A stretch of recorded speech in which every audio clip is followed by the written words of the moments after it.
Alright, so this is our second video with Isaacson Arms. Last week I got a friend that went up to Cabela's in Hazelwood, Missouri, and found out they had just got a collection of Weatherby West German rifles. Everything I picked up was Mark V. I'm getting ready to show them to you. Anyway, these were all really nice rifles. I was able to get up there right when the collection came in and kind of nitpick through. And I think I picked out the best of the best of the 35 that they got. Let's show you what we found. Alright, gun number one. This is a Mark V in the hard-hitting 378 caliber, which, if I'm not mistaken, is 25% more powerful than a 375 H&H. Might have to double check that, but I believe that's correct. Anyway, all these guns were pretty clean. This one's got the Leopold scope on it, a 3x9, very X2, so good optics on it too. That was one nice thing about this collection. They all had really good scopes on it. All right, so gun number two. And like I said, keep in mind, these are all West German, so that's the good stuff. Here's another Mark V. This one here is the 257 Magnum.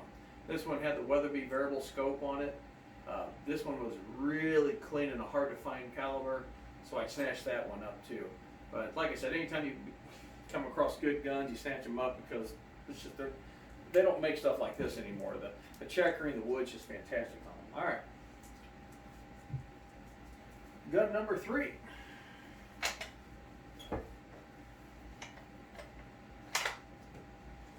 This one was one of the best finds. They're all good finds. But this one was a 224 Magnum caliber, which is really hard to find. And this one just had a Redfield scope on it, but this is kind of the older vintage Redfields that are starting to bring a little bit of money. This gun was really clean, probably like a 98, 99% condition gun. Good skip line checkering. And find an old Varmint Master, West German made Weatherby.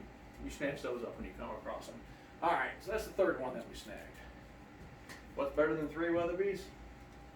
4 Weatherby's, and I saved the best for last on the Weatherby's. All right, now this one here is a 300 Magnum, which is a pretty common caliber, but this one had some neat features about it. One, high condition, got the Weatherby scope, really, really pretty stock. The other thing about this gun, someone spent a lot of money doing this. On the floor plate, it has a lot of engraving, deep relief engraving with a lot of gold inlays on the floor plate and on the trigger guard. I'm going to put some good close-up pictures for you.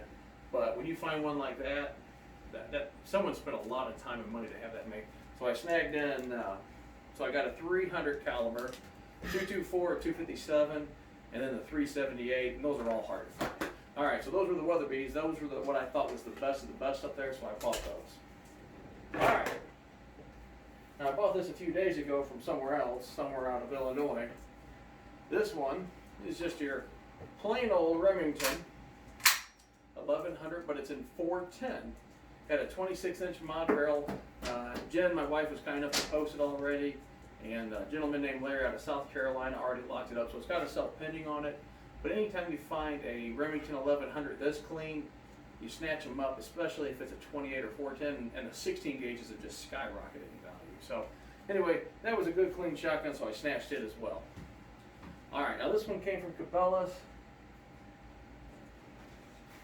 Anytime you see that old Colt box, you know something's good inside. You know it's going to be good. So this one here, Single Action Army, 357, 7.5-inch barrel. All right, got the right box with it.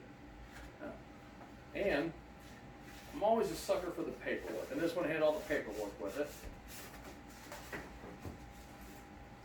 Got the owner's manual and all the papers, which, like I said, I'm a sucker for that stuff. But if I was up there, a gentleman in the fine gun room showed it to me, and I had to have it. All right, this one here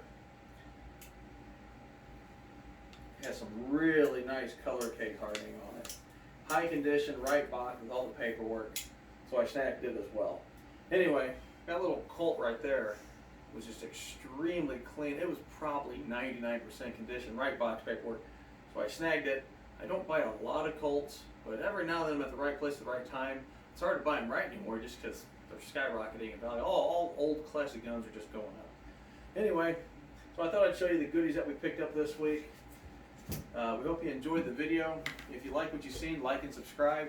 And thanks again for watching. We appreciate the business.